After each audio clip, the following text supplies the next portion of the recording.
Last year, I made a commitment I was going to save more money and apply that money toward better things. And no. I'm not talking about becoming a cheap ass or taking this long, awful other way to work just to avoid a 50-cent toll road. No, I'm talking about real, actionable steps and tips that you can take to save more money this year that no one is talking about. And you're going to be able to save money like a boss. And actually, to kick off, step number 1 of saving money like a boss is actually on your car insurance. And no, I'm not talking about some BS car insurance. I'm not here to sell you something. There's something not a lot of people are talking about, and that is miles driven. Did you know that certain states and certain insurance companies are now offering discounted insurance based on how much you actually drive on average every single day? I mean, hello, where were we with that our entire life? Let's say, for example, you work from home, or you just don't drive a long way to get to work, and you're not driving your car a whole lot. Why are you overpaying for that car insurance? See, oftentimes we sign up for car insurance, and then months and years go by, and we just keep paying the car insurance when it comes due, whether that's every month, every quarter, every year, whatever your payment schedule is. And we're not stopping to think about the different things that are out there. And this is one of them. And here's what you need to do. First, check your current car insurance company to see if they offer the pay per mile plan. And then what you want to do is report to them how many estimated miles you drive every single year. Now, in order to get this estimate, you need to either figure out how many miles you drive by way of tracking it on your own. Maybe every time you go to fill up the gas pump, you track how many miles you drove, and then you add that up over the year and average it out. Or if you don't want to be a complete nerd, go look at your last oil change statement, or go look at the mechanic bills that you have in the past and average those out. Because every time typically that you take your car in for an oil change, they're going to put what your odometer reading is on that statement. So just look at that and add it up and give them an average. And the second thing here is, if you don't have this availability on your current car insurance plan, I did find 2 car insurance companies that do offer the pay per miles program. This is not sponsored or affiliated, just showing you guys some options. The very first one is Nationwide. Right here it is. Nationwide offers their Smart Miles program. Another option is Allstate. Allstate offers the MileWise program. Now, you're going to have to check this because it's not yet available in all states of the United States of America.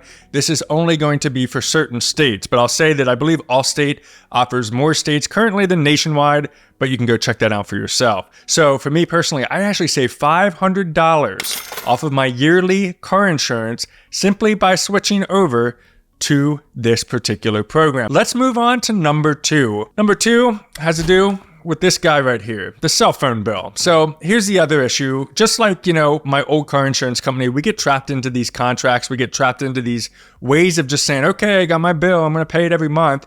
And we just need to stop and think about it.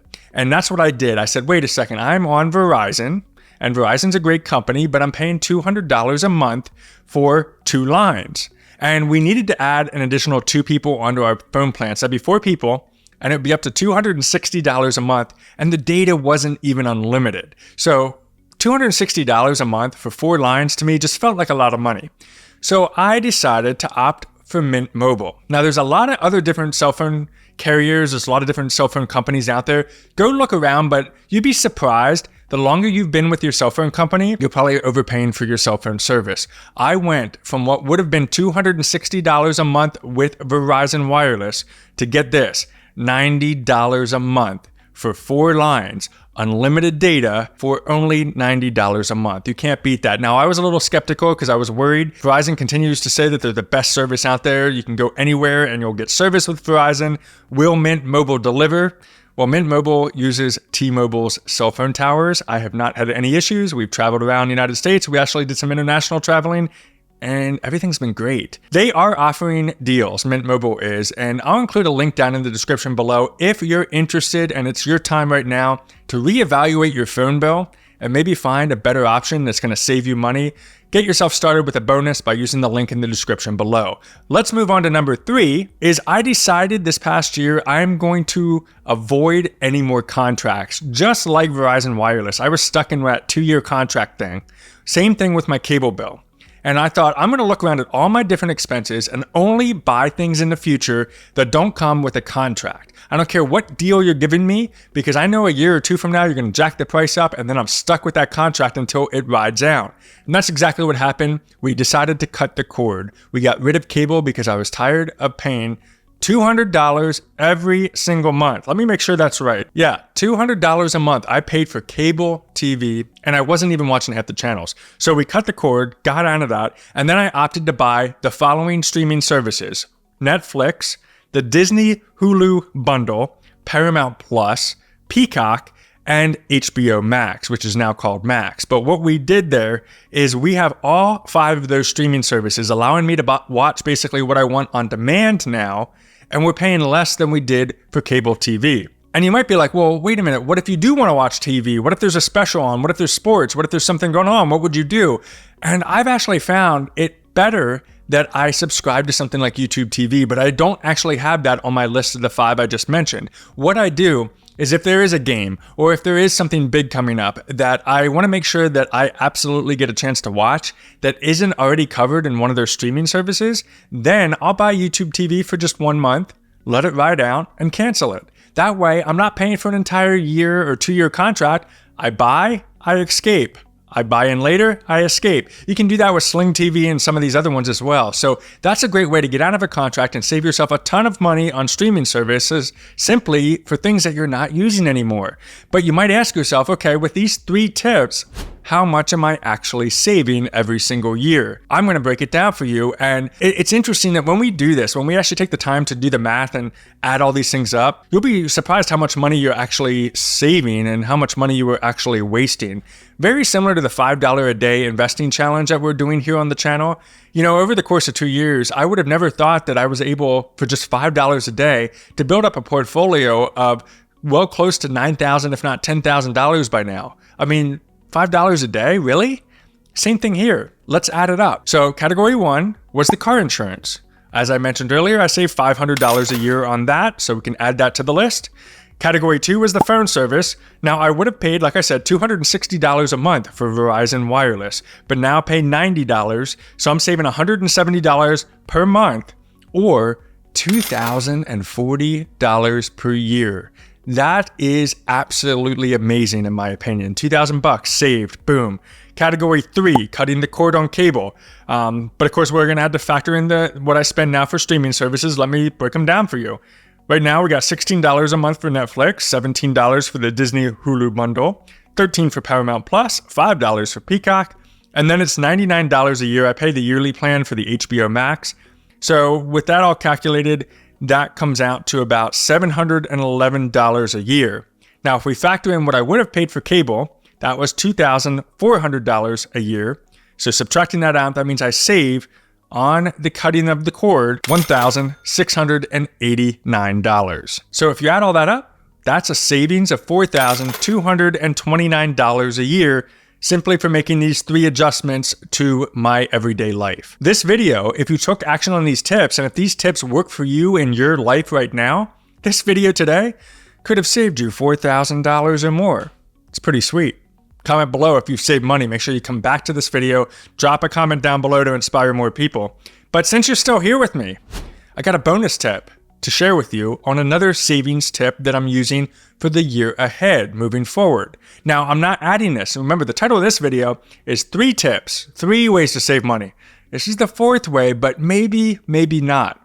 I am actually still calculating to see if this is worth it or not. Let me give you some details. We decided to opt in for something called HelloFresh. I'm sure you've heard of it. It's a food delivery service. And you know, I've never done a food delivery service, and here's the deal with this. Saw all the ads, kept coming up, and I said, oh, I'm tired of it. I'm gonna try this out and see what happened. Because we were trying to, over this next year, we're trying to eat more plant-based foods and try to really watch what we're eating. And I'm gonna thank Netflix for all those terrible documentaries you keep putting out on all the different foods. And you know, there's so many documentaries about it. You know, it's like Netflix wants to turn us into a bunch of vegans or something. But in any case, because of all those documentaries, I'm like, you know what? We need to eat better. Let's try to opt for plant-based. And what easier way to do it than have some recipes and the food delivered straight to your door once a week. Now, when we first started with HelloFresh, we did the 5 meals a week at $99 a week, which was a little bit of, that's a lot of money in my opinion. Our typical groceries for a family of 4 right now for my budget is $200 a week. So that dropped, funny enough, over last week. So last week was our first week using HelloFresh. That's how fresh this tip is. The jokes don't get any better. But what does is the interesting part of where this could lead us. Our grocery bill for last week during that first week of HelloFresh was only $170 compared to the typical $200 or $210 a week. And I thought, wait a minute, is this going to save us money? Now, this is going to require more calculations because you math whizzes out there are going to immediately be like, this doesn't make sense. And you're right, because $170, even though we're saving money on the grocery bill, HelloFresh is $99. So technically we're paying more by adding that subscription service back into the $170. I get it. But then this next week ahead, we reduced that down from 5 meals to 3 meals, and that cost is $58. So the idea here is, while HelloFresh is going to be very convenient because they send you all the recipes, how to cook it, and everything you need as far as cooking up your meals in a nice, easy bag every single week, will this actually save us money on going out to the grocery store and buying all those products and doing it every week? So do you guys think I'm going to save money on HelloFresh? Drop a line down below. And have any of you used this service? And if so, did you save money on it? I'd love to hear from you in the comments section on this video. But I'm going to say this, their meals are fantastic. And now, because they're fantastic, and we've officially eaten 5 of those meals, we're getting ready to get our next shipment tomorrow. I kind of feel like I'm hooked into this now, and I'm not going to want to give it up. So I guess maybe I've only saved about $3,500 and not $4,229. Oh well.